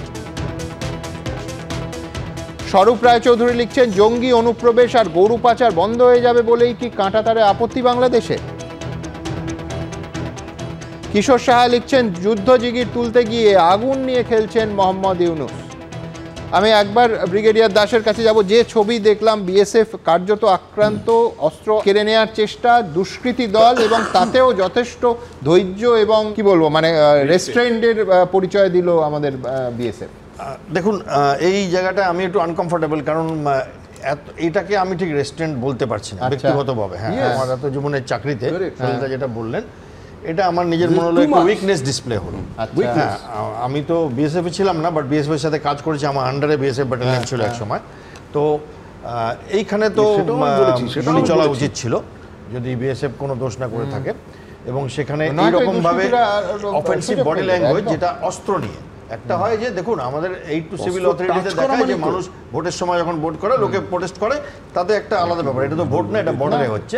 এইখানে আমি আপনার সাথে একমত হতে পারছি না যে এটা বিএসএফ এর ধৈর্যের পরীক্ষা। না, এটা ধৈর্যের পরীক্ষা ছিল না, এটা অন্য কিছু হয়তো পরে বেরাবে। I am not comfortable with this body language of BSF. আমি আপনাকে অ্যাজ এ সোলজার বলছি, মানে এখানে কোনো রাগ ঢাক নেই। এবং এইখানে আমার মনে হয় একটু শক্তি প্রদর্শন প্রয়োজন ছিল। আমি আরেকটা ব্যাপারে আসবো। হ্যাঁ, আমি কিছু মনে করব না, এটা ক্রিমিনাল অ্যাক্টিভিটি, এটা আমি ওপেন ফোরামে বলছি। হ্যাঁ, রাহুল হয়তো একটু খুশি হবে আজকে। দেখুন, জমি দেয়নি তো করেছে ওটা কি?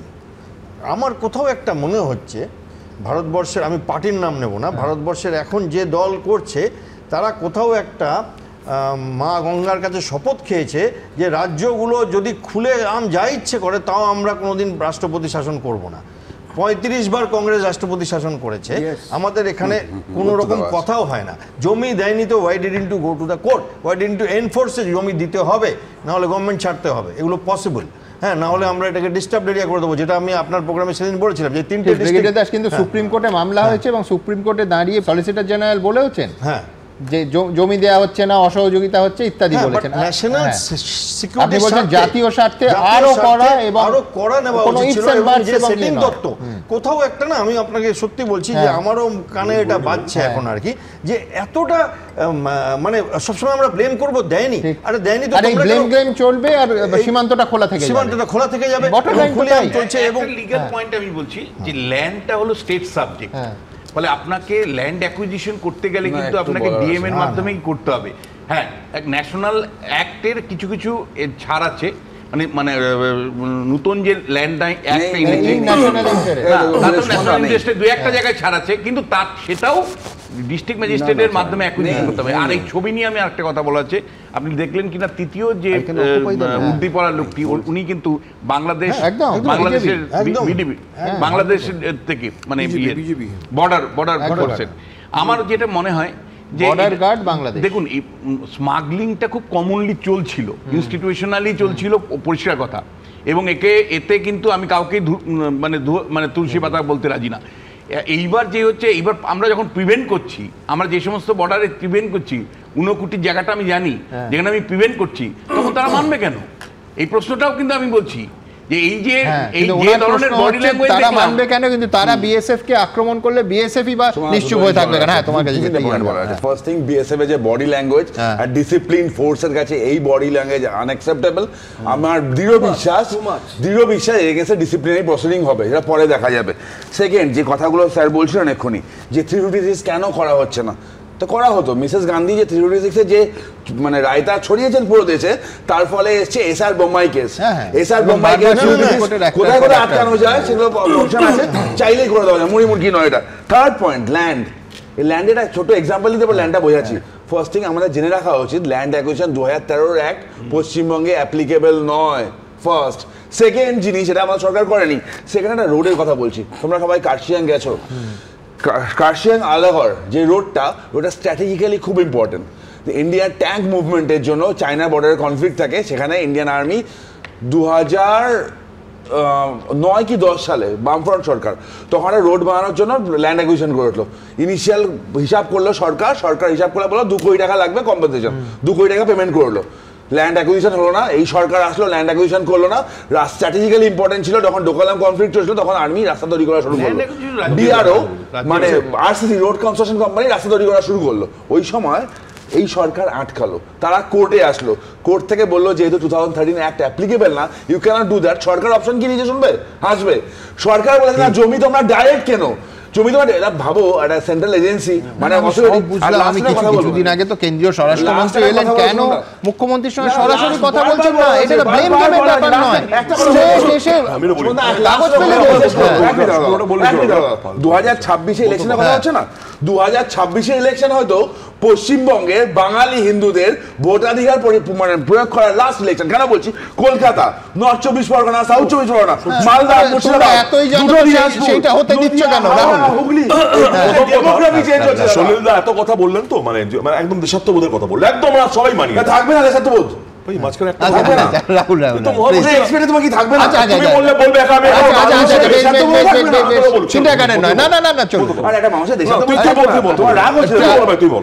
তোমার কি মনে হয় বিএসএফ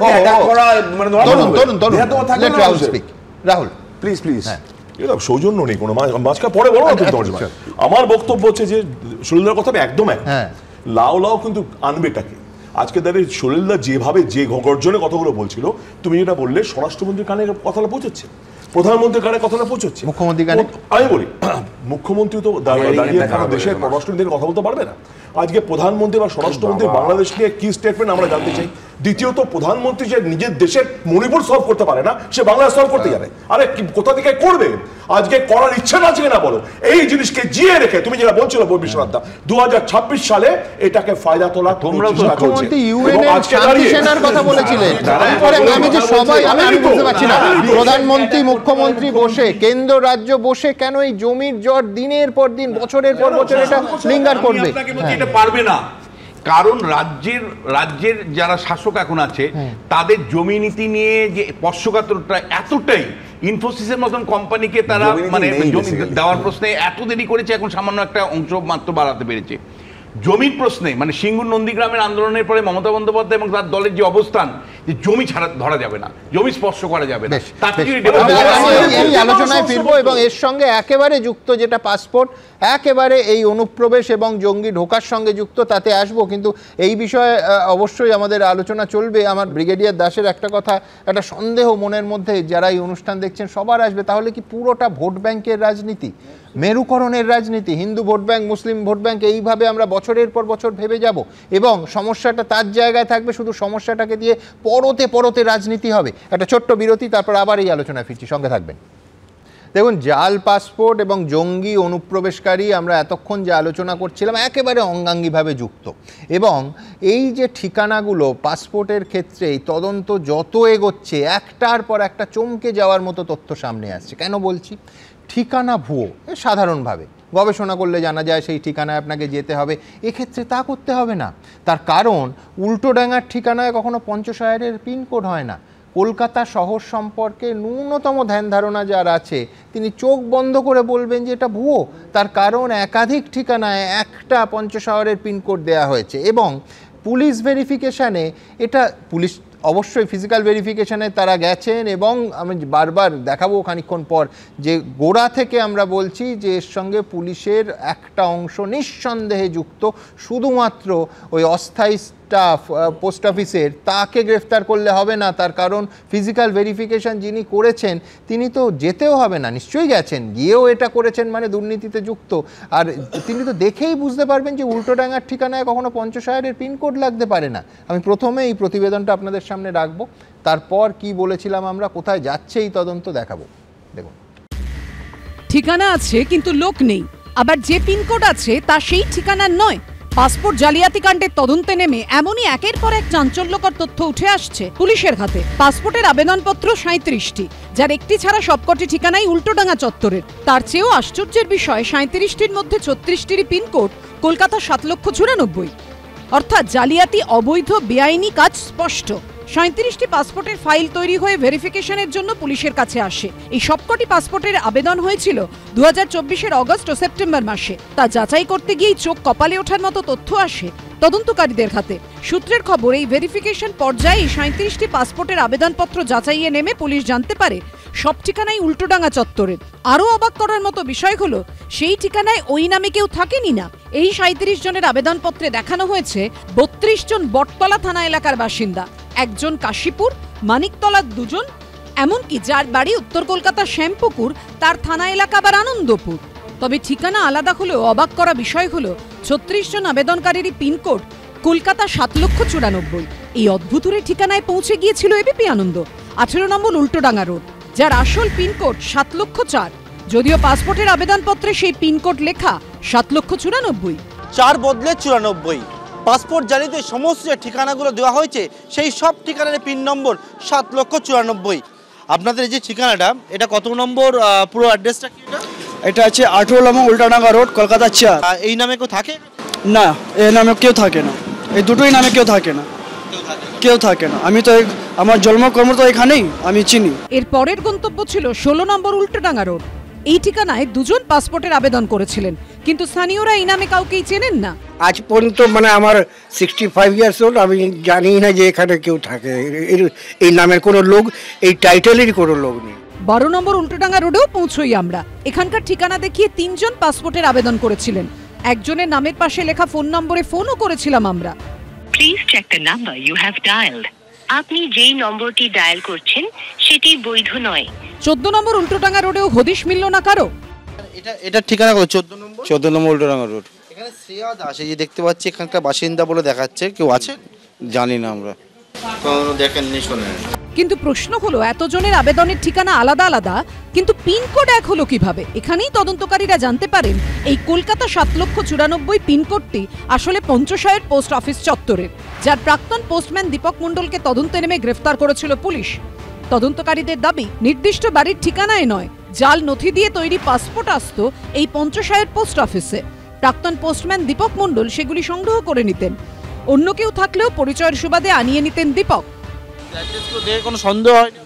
সন্দেহ তো হয়েছে, ওকে বলেছি যে আগে এই দেশে এসে আমি দেবো না, ওরা আমার বন্ধুবান্ধব হিসাবে এটা দিয়েছি, হিসাবে দিয়েছি, আর কিছু না। এই নামে এই ঠিকানা দিয়ে আমি দেখ দীপক আমি দেবো না, এ করবো না। ওরা দেখ কয়েকটা মাত্র বিয়ে দিয়ে ওরা বিপদে পড়েছে, হ্যাঁ ঠিক আছে দিয়ে দাও, এই বলে বিপদ দিত। পাসপোর্ট জানতে না, এগুলো জানতে। এদিকে এরই মধ্যে জাল বার্থ সার্টিফিকেট তৈরিতে জড়িত থাকার অভিযোগে হুগলির খানাকুল থেকে একজনকে গ্রেফতার করেছে পুলিশ। পার্থপ্রতিম ঘোষ, কমল কৃষ্ণ দে ও বাপন সাঁতরার রিপোর্ট, এবিপি আনন্দ। দেখুন, আমরা প্রথম দিন থেকে বলে এসেছি যে ওই পোস্ট অফিসের ক্যাজুয়াল স্টাফকে গ্রেফতার করে কিচ্ছু হবে না। পুলিশ অফিসারদের একটা অংশের প্রত্যক্ষ মদত ছাড়া এই জিনিস হতে পারে না। দিনের পর দিন বলেছি। 17ই ডিসেম্বর কি বলেছিলাম এই অনুষ্ঠানে দেখাবো। সলিলদা, আপনার যখন কার্যকালে নিঃসন্দেহে আপনার আন্ডারে প্রচুর এই পাসপোর্টের ফিজিক্যাল ভেরিফিকেশনের কাজ পুলিশ কর্মীদের করতে হয়েছে। আমি বলছি আবেদনকারীরা যে নথির ভিত্তিতে আবেদন করলো সেখান থেকে অরিজিনালের সঙ্গে জাল কিনা দেখে সেটা মিলিয়ে নেওয়া, এই প্রক্রিয়ার মধ্যে আজকেও প্রচুর এই অনুষ্ঠানের ঘোষণা করার পর সাধারণ মানুষের আসছে যে প্রত্যেকের নানা অভিযোগ থাকে যে এটা এত জটিল প্রক্রিয়া, কিন্তু এটা মানতে আমরা বাধ্য যে এই প্রক্রিয়া সাধারণ নাগরিকদের অসুবিধে হতে পারে, কিন্তু আসলে চেষ্টাটা হচ্ছে পুরোটা ফুল প্রুফ করার। কেন? যে কোনো সাধারণ নাগরিক সাক্ষ্য দেবে যে স্থানীয় থানা থেকে হয় পুলিশ কর্মীরা বাড়িতে চলে আসেন, নয়তো ফোন করা হয় যে অরিজিনালস নিয়ে থানায় এসে যোগাযোগ করুন। অর্থাৎ যথেষ্ট কড়াকড়ির মধ্যে সাধারণ নাগরিকদের অভিযোগ থাকে যে অনেক হাঙ্গামা পুড়িয়ে পুলিশ ভেরিফিকেশন শেষ করা হয়। কিন্তু পুলিশের একটা অংশ যদি আমি সরাসরি সক্রিয়ভাবে এই ধরনের চক্রে না যুক্ত থাকে, এই জিনিস তো হতে পারে না। তার কারণ একটা দুটো ঘটনা নয়, 250টা কেসে যদি একটা বড় অংশ না যুক্ত থাকে এই জিনিস হবে কি করে? আমি সলিলদার কাছে আবার আসবো। সলিলদা, অবসরপ্রাপ্ত পুলিশকর্মী এসআই আব্দুল হাই গ্রেফতার হলেন 2023 সালের অক্টোবর মাসে পুলিশের পদ থেকে অবসর নেন আব্দুল হাই। আমি বলছি 23-এর 31শে অক্টোবর তিনি অবসর নিয়েছেন, তারপরেও তো আবেদন জমা পড়েছে। অর্থাৎ শুধু একজন আব্দুল হাই না, অনেক আব্দুল হাই থাকার সম্ভাবনা। সেটা যেটা তুমি দেখাচ্ছ সুমন, সেটা হচ্ছে অ্যাজ ফার অ্যাজ কলকাতা, একদম শুধু কলকাতা। আমি জাস্ট বলতে যাচ্ছি মানে which is 5% of the total area of very true. এক 2 নম্বর হচ্ছে আব্দুল হাই যেটা করেছে, he is the black sheep of the department, এবং তার সঙ্গে আরও কিছু লোক যুক্ত আছে, আমি মেনে নিলাম। কিন্তু তুমি বলো বর্ধমান পূর্ব থেকে অ্যারেস্ট হয়েছে বা কেস হয়েছে, মামলা হয়েছে, খানাকুল থেকে সে অ্যারেস্ট হলো। তুমি বলো তো নদিয়া, প্রত্যন্ত নদিয়াতে হচ্ছে, হুগলিতে হচ্ছে, বর্ডারিং ডিস্ট্রিক্টগুলোতে হচ্ছে। তুমি বলো তো সরকারের যদি সদর্থক ভূমিকা যদি না থাকে, যদি থাকতো তাহলে তো তোমার একটা সিট গঠন হতো। এটা কোন সরকার? রাহুল জিজ্ঞেস করছে কোন সরকার? কোন সরকার? তুমি যে সরকার যে দেশের রাজ্যে বসে আছো। ও আচ্ছা আচ্ছা, পাসপোর্টটা আমাদের। আচ্ছা না, পাসপোর্টটা না, আমার কথা হচ্ছে যে তুমি বার্থ সার্টিফিকেট তোমার পঞ্চায়েত থেকে দিচ্ছে, না হলে সেই লোকাল হসপিটাল থেকে দিচ্ছে বা ডিস্ট্রিক্ট হসপিটাল থেকে দিচ্ছে। তোমার কদম্বগাছি সেখানে ওয়েবসাইট ওখানে নকল করে ওখান থেকে দেওয়া হচ্ছে। West Bengal board of education তারা লিগে আছে, তারা এর সঙ্গে জড়িত আছে, পঞ্চায়েতের লোক এর সঙ্গে জড়িত আছে। টোটাল যদি ইনভেস্ট, তুমি দেখো 1-2 points আর only to be verified as per MEA, যেটা পুলিশের করণীয়। পুলিশ করেছে, অন্যায় করেছে, পাসপোর্ট তার ফলে নকল পাসপোর্ট 250টা হয়েছে। এবার যদি কলকাতা শহরে যদি 250টা নকল পাসপোর্ট হয়, তুমি ইমাজিন করো তাহলে হোল অফ ওয়েস্ট বেঙ্গলে কত হয়েছে। এবং রিজিওনাল কোনো আকাশ থেকে এসে সুমোটো তদন্ত শুরু হয়নি। রিজিওনাল পাসপোর্ট অফিস অভিযোগ করেছে, অফিশিয়ালি এফআইআর করেছে, তারপর যদি এটা না হতো রাহুল, তুমি জোর গলায় বলতে পারতে যে আমরাই তো বের করেছি, সেটা বলা যাচ্ছে না প্রত্যেকটা কেসে। একটু বলি, শুনুন, আপনি বললেন তো অবসরপ্রাপ্ত পুলিশ হবে না। সলিলদা নিজে জানেন খুব ভালো করে, পুলিশে ছিলেন, উনি একদম বলতেই পারেন। কিন্তু যে পুলিশের কথা বলছে সেই পুলিশ এখান থেকে 270 জাল পাসপোর্ট ধরেছে, এইখান থেকে রাজ্য পুলিশে ধরেছে। দ্বিতীয়ত গত বছর পাসপোর্ট অফিস থেকে আরপিও অফিসারদের সিবিআই অ্যারেস্ট করছে 4 জন কলকাতা পুলিশ পাসপোর্ট অফিস থেকে। সুতরাং পাসপোর্ট অফিস ধোয়া তুলসী পাতা, একদম পুরো ট্যাগ করে দিল সলিলদা। কেউ সে দাবিও করছে না। ঠিকানা তুমি যেটা বললে ভয়ঙ্কর, কিন্তু এই জন্যই তো এই দুধ আর জলকে আলাদা করার জন্যই তো ফিজিক্যাল ভেরিফিকেশন, পুলিশ ভেরিফিকেশন। এটা কাদের? আমাদের পোস্ট অফিস পাসপোর্ট আমাদের। মানে আমি বলছি সিকিউরিটি কন্ট্রোলের আন্ডারে একজন আব্দুল হাই কাজ করেছে, কিন্তু বাকিরা তো অসংখ্য। আমি রাহুলের সাথে কিছুটা একমত, কেউ ধোয়া তুলসী পাতা নয়, কিন্তু পশ্চিমবঙ্গে একটা অদ্ভুত রীতি দেখা যাচ্ছে যে বরাবর পাঁঠা বলির জায়গায় কুমড়ো বলি দেওয়া হয় এখানে। কেন বলো তো? এই কয়েকদিন আগে শিয়ালদা আলিপুর কোর্ট জিজ্ঞেস করলো, আচ্ছা যারা ভেরিফিকেশনটা করলো তারা কোথায়? ন্যাশনাল সিকিউরিটির দাম 500 থেকে 5000, সে জল মিষ্টি খাওয়ার দামে বিক্রি হচ্ছে। দেখো একটা অদ্ভুত জিনিস, রাজীব কুমার অত্যন্ত ধুরন্ধর একজন police officer, no doubt, sharp একজন মানুষ। তিনি একটা প্রেস কনফারেন্স করলেন। প্রথম দেখলাম একটা পুলিশ অফিসারকে press conference indirectly political statement দিতে হচ্ছে। তিনি বললেন কি যে আমাদের এটা 2018 নোটিফিকেশন অনুযায়ী আমাদের দায়িত্ব নয়। নোটিফিকেশনে পরিষ্কার লেখা ছিল ন্যাশনালিটি সিটিজেনশিপ দেখার দায়িত্ব পুলিশের। পুলিশ দেখবে না, যেমন বললো পুলিশ দেখবে না, যে পাসপোর্ট অফিস নেই, সেকেন্ড পোস্ট অফিসে যে লোকটা পুলিশ যাকে বললো না এই মেন অ্যাকিউজ তার বেলটা পেয়ে গেল কারণ কোনো ডকুমেন্ট দিতে পারলো না তার এগেইনস্টে, কারণ হচ্ছে 8 সার্টিফিকেট। সুমন একটা মজা জিনিস আছে আমাদের রাজ্যের, আমার মনে হয় ইমিডিয়েটলি চেক করা উচিত লাস্ট 5 বছর বা লাস্ট 10 বছরে 8 সার্টিফিকেট কতগুলো ইস্যু হয়েছে বিভিন্ন স্কুল থেকে। এই 8 সার্টিফিকেটের অদ্ভুত খেলা চলে, বোর্ডে ইন্টারভেনশন লাগে না, 8 সার্টিফিকেট টাকা হয়ে যায়, ওখান থেকে এজ চলে আসে না, ফার্স্ট ডকুমেন্ট কথা বলে ক্যাজুয়াল স্টাফদের ডেফিনেটলি অ্যারেস্ট করা দরকার। কিন্তু কারা জড়িয়ে আছে যারা আজকে পিনকোড পাল্টে আজকে 50,000 বদলে উল্টোটা করছে, তাদের দায়িত্ব কোথায়? তারা তো ক্রিমিনাল, ক্রিমিনাল আশ্রয়টা কোথা থেকে পেল? বলছি না তো, আমি বলছি তারা তো ক্রিমিনাল, তারা তো জঙ্গি। আমি বলছি তারা অনুপ্রবেশকারী অ্যাটলিস্ট। কিন্তু যে এই যে শরীরের মতো একবারে 1% চালিয়ে দেওয়া সব কলকাতা পুলিশ করেছে, পাড়ার মোড়ে টাকা তুলবে, ধোয়া তুলছে। আমি বলছি আমি সবার কাছে আসবো, কিন্তু একটা কথা আমি বলছি, সর্ষের মধ্যে ভূত। সব থেকে বেশি আশঙ্কার জায়গাটা সেইটা যে কিছু ক্রিমিনাল তাদের ক্রিমিনাল অ্যাক্টিভিটি করেছে এবং কিছু উচ্চপদস্থ পদাধিকারী চোখ বন্ধ করে সেটা করেছেন অথবা কাঞ্চন মূল্যে সেইটাকে হতে দিয়েছেন দিনের পর দিন। তার ভেতরে আমি কোনো দফতরকে একা দায়ী করছি না, আর কোনো দফতরকে ক্লিন চিট দেওয়া যাচ্ছে না, তার কারণ একেবারে হ্যান্ড ইন গ্লোভ না হলে এই জিনিস হতে পারে না। আমি এইখান থেকে আমার পরের প্রতিবেদন আসবো, তারপরে আলোচনা আসবো যে এই যারা পাসপোর্ট নিয়েছেন এইটা ভাবার কোনো কারণ নেই যে তারা এখানে বসে আছেন কবে তদন্ত হবে আর পুলিশ অথবা কোনো তদন্তকারী সংস্থা তাদের গিয়ে ধরবে না। তারা কেউ ফ্রান্স, কেউ জার্মানি, কেউ ইটালিতে চলে গেছেন ওই ভুয়ো কাগজপত্রগুলোর বিনিময়ে, ওই ভুয়ো কাগজপত্রগুলোর ওপর পা রেখে। দেখুন, পাসপোর্ট জালিয়াতি চক্রে একে একে পুলিশের জালে ধরা পড়েছেন 9 জন। গ্রেফতার করা হয়েছে খোদ কলকাতা পুলিশের অবসরপ্রাপ্ত এক সাব ইন্সপেক্টরকে। সূত্রের খবর, জাল নথি দিয়ে 150-এরও বেশি পাসপোর্ট তৈরি হয়েছিল। সেই পাসপোর্ট ব্যবহার করে কেউ এখন ফ্রান্সে তো কেউ জার্মানিতে। পুলিশ সূত্রে খবর, এই কারবার চলছিল দীর্ঘদিন ধরে। 17 ডিসেম্বর বেহালা শখের বাজারে কিংপিন মনোজ গুপ্ত ট্রাভেল এজেন্সির অফিসে তল্লাশি চালায় পুলিশ। সূত্রের খবর, সেখান থেকে 36টি ভারতীয় পাসপোর্টের ফটোকপি উদ্ধার করে পুলিশ, যার ভিত্তিতে ইস্যু হয়েছিল ভিসা, যেগুলির ডেট অফ ইস্যু 2017 সালের নভেম্বর থেকে 2024 অবধি। তদন্তকারীরা জানার চেষ্টা করছেন এই পাসপোর্টগুলি কাদের, তারা এখন কোথায়।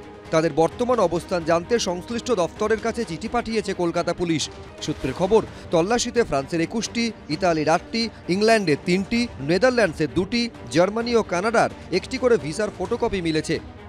ইমিগ্রেশন থেকে তো জানা যাচ্ছে এই যে কোথায় কোথায় গেছে, এবার সেই দেশে জানিয়ে দেবে, কনসুলেটকে জানিয়ে দেবে, দিয়ে ওরা কোথায় গেছে একটা অ্যাড্রেস দিয়েছে। কিসের বেসিসে ওরা দেখিয়েছে? নিশ্চয়ই রেশন কার্ড পেয়েছে, রেশন কার্ড পেয়ে সেটা থেকে আধার কার্ড করেছে, ভোটার কার্ড করেছে, সেগুলো কারা করেছে একদম রুটে, তাদেরকে ধরতে হবে। তদন্তকারীদের দাবি, পাসপোর্ট জালিয়াতি কারবারের অন্যতম কিংপিন সমরেশ বিশ্বাসের অ্যাকাউন্ট থেকে নিয়মিত টাকা ঢুকত ধৃত সাব ইন্সপেক্টর আব্দুল হাইয়ের ব্যাংক অ্যাকাউন্টে। প্রায় 15 লক্ষ টাকার লেনদেন হয়েছিল। কলকাতা পুলিশ সূত্রে দাবি, নির্দিষ্ট রেড চার্ট ছিল ধৃত পুলিশ অফিসার আব্দুল হাইয়ের। ধাপে ধাপে টাকা ছড়িয়ে পড়ত সবার কাছে। তদন্তকারীদের আরও চাঞ্চল্যকর দাবি, জাল নথি দিয়ে পাসপোর্ট তৈরির জন্য অভিযুক্তরাই আব্দুল হাইকে তথ্য দিত। সেই তথ্য পোর্টালে আপলোড করার পর রিপোর্ট দেওয়া হতো, সব ঠিক আছে। তদন্তকারীদের দাবি, গোটা ঘটনায় সরাসরি যোগ ছিল প্রাক্তন পুলিশ অফিসার আব্দুল হাইয়ের। এখন তদন্তকারীরা জানার চেষ্টা করছেন দীর্ঘদিন ধরে যারা জাল পাসপোর্ট তৈরি করেছিল তারা এখন কোথায়, কি উদ্দেশ্যে বানিয়েছিল ভুয়ো নথি দিয়ে পাসপোর্ট ভিসা। 2023 অক্টোবরে পুলিশ অফিসার আব্দুল হাই অবসর নেওয়ার পরেও এই কাজ চলছিল কি করে? তাহলে কি আরও কেউ আছে যারা কাজ চালিয়ে যাচ্ছিল? পার্থপ্রতিম ঘোষ, ময়ূখ ঠাকুর চক্রবর্তী, এবিপি আনন্দ। দেখুন, আমি বলছি যে দেশপ্রেমের পরিচয় দেওয়ার সুযোগ কিন্তু এইখানেই। যে আমাদের নেতারা মঞ্চে দাঁড়িয়ে বলেন না, আমার মতন দেশপ্রেমী নেই, আমার মতন কিছু নেই। যদি সত্যি আপনি দেশপ্রেমিক হন তাহলে তো সত্যি আপনার একটা সিরিয়াস লেভেলে তদন্ত করা উচিত, সিট গঠন করা উচিত। পুলিশের ভূমিকা থেকে শুরু করে, পাসপোর্ট অফিসার থেকে শুরু করে পোস্ট অফিস, পঞ্চায়েত মেম্বার, মানে আমার প্রশ্ন হচ্ছে যে একটা বড় ধরনের নেক্সাস না থাকলে এই ধরনের পাসপোর্ট ইস্যুর ইম্পর্টেন্ট বিষয়, কারণ এটা আমাদের ন্যাশনাল সিকিউরিটির সাথে যুক্ত। আপনি সত্যি দেশপ্রেমিক কিনা আপনি পরিচয় দিন। দ্বিতীয় যেটা, সেটা হলো সেন্ট্রাল, আমরা সহজেই বলছি রাজ্য পুলিশের কথা, অ্যাট দ্য সেম টাইম ভাবুন রড তো একটা বিরাট দায়িত্ব ন্যাশনাল, ইন্টারন্যাশনাল স্তরে এবং ন্যাশনাল স্তরে সিকিউরিটি নিশ্চিত করা। আমার প্রশ্ন হচ্ছে যে কেন্দ্রীয় যে গোয়েন্দা সংস্থাগুলো, সেন্ট্রাল আইবি হতে পারে অথবা র হতে পারে, তাদের ভূমিকা কোথায় ছিল? এতদিন পরে কেন ধরা পড়বে? আমি বলছি দেখুন, প্রেম আছে, কিন্তু এটা দেশপ্রেম না vote Prem, that is the question. না, ভোট প্রেম নয়, এটা হচ্ছে টাকার প্রেম। ব্যাপারটা হচ্ছে যে ফেডারেল স্ট্রাকচার যে ফেল করে গেছে এটা প্রমাণিত। ব্যাপারটা হচ্ছে যে মানে both central and state agency fade. দেখুন পাসপোর্ট আমরা জানি এমএ দায়িত্বে রয়ে গেছে, দেখা যাচ্ছে স্টেটের দায়িত্ব রয়ে গেছে পুলিশের ভেরিফিকেশন ইত্যাদি, আবার পোস্ট অফিসের দায়িত্ব সেন্ট্রালের। এই যে একসঙ্গে যে ফেডারেল কোঅপারেশন ইজ ফেইলিং, এই জায়গায় দাঁড়িয়ে অথবা ফেডারেল কোঅপারেশন এইখানে এসে থেমেছে কাঞ্চন মূল্যে, এই কাঞ্চন মূল্যে। এই জায়গায় দাঁড়িয়ে আমি সাজেস্ট করব, আমি জানি না মানে কেন্দ্রীয় লোকরা শুনছে কিনা, যে পুরোটাই মানে একেবারে 0 to শেষ পর্যন্ত পুরোটাই কেন্দ্রের, যদি পাসপোর্টের ব্যাপার হয় পুরোটাই কেন্দ্রের দায়িত্ব পারবে না। তো আমি বলছি যেখানে যেখানে কেন্দ্রের রোল ছিল সেখানে তো তারাও ফেল করেছে, মানে আমি একে খারাপ বলে ওকে ভালো বলার জায়গায় নেই, সমানভাবে করাপশন কারাপশন ব্যাপারটা চারিদিকে মোটিভেট করছে। আমরা বুঝি দিদি দেখি একটা সেন্ট্রাল এজেন্সি পুরো দায়িত্ব থাকে, আমরা তাকে দায়ী করতে পারবো না, আমাদের রেসপন্সিবিলিটি কিন্তু পিন পয়েন্টেড হবে টুয়ার্ডস দ্য সিঙ্গেল। একটা ইন্টারেস্টিং কথা বলি, এক চাকরি জীবনে একটা সময় ছিল যখন আমি যদি সই করে দিতাম আমার যে পদ ছিল তাহলে পুলিশ ভেরিফিকেশন হবে না, এটা লিস্টেড আছে। হ্যাঁ, তো এক একটা র্যাঙ্ক ওয়াইজ আছে, হাইকোর্টের জাজ, আর্মির এই র্যাঙ্ক, এরকম করে উনি জানবেন। তো আমি সারা 30 বছরে একজনেরও করিনি। লোকেরা আসতো বন্ধু বান্ধব, আমি বলতাম যাও গিয়ে পুলিশ দিয়ে করাও, কারণ ওটা ভয় ছিল এই লোকটা যদি ভিসা স্কিপ করে আমার চাকরি চলে যাবে। এবার এখানে অ্যাকাউন্টেবিলিটি কারণ নেই। এবার পাসপোর্টে আমার নাম আছে দেবাশিস দাস, পাসপোর্টে ভেরিফাইড বাই সেই ভদ্রলোকের নাম থাকা উচিত, সে সেন্টারের হোক ওয়েস্ট বেঙ্গল গভর্নমেন্টের হোক নাম, সে পেনশন যাবে, তাকে কবর থেকে তুলে আনবে যদি আমি কোনো বদমাইশি করি, যেটা উনি বলছিলেন সেটার দিকে। আরেকটা ছোট্ট জিনিস, নোটবন্দি করা যায়, হাজার হাজার লোকের নোটবন্দি করা যায় যদি, তো যেই সব রোগ স্টেট যদি যেখানে পাসপোর্ট, মানে আমি বলছি আমার স্টেট রোগ না, আমার স্টেট ভালো, যেখানে পাসপোর্ট স্ক্যাম বেশি হচ্ছে সেখানে পাসপোর্ট বন্দিও করা যায় যদি সেন্ট্রাল গভর্নমেন্ট চায়। এমন কিছু অস্বাভাবিক নাম্বার না, 120 কোটি 140 কোটি দেশের 2000 টাকার নোট গায়েব হয়ে গেছিল, পাসপোর্ট খুব কম সংখ্যক লোকের, 50 লাখ পাসপোর্ট নেই ওয়েস্ট বেঙ্গলে, মানে টোটাল আপনি যদি দেখেন এই স্ট্যাটিস্টিক্সগুলো আছে। তো যদি করা হয় তাহলে যে বিদেশে আছে তাকে ওইখান থেকে ওই এমবাসি দিয়ে দেবে। আমি যেমন বিদেশে একবার পাসপোর্ট হারিয়ে গেছিল, পড়ছি দিয়ে দিয়েছিল আর কি, যে দিন। তো ওইটা এবার যাদের অফিসিয়াল পাসপোর্ট আছে তাদের কোনো টেনশন নেই, যেগুলো আপনারা দেখাচ্ছেন ভেরিফিকেশন তো আছে। হ্যাঁ, ভেরিফাইড তো এখনো হয় না, না নোট বন্দি, পাসপোর্ট বন্দি, মানে কিরকম হয় সেই নিয়েই তো দুটো প্রতিবেদন হলো। মানে গত 8 ঘন্টা আমি তো এক্স্যাক্টলি রাহুলের কথা বলবো যে কিরম ভেরিফাইড হয় সেইটা নিয়েই তো আমাদের অনুষ্ঠান করতে হচ্ছে।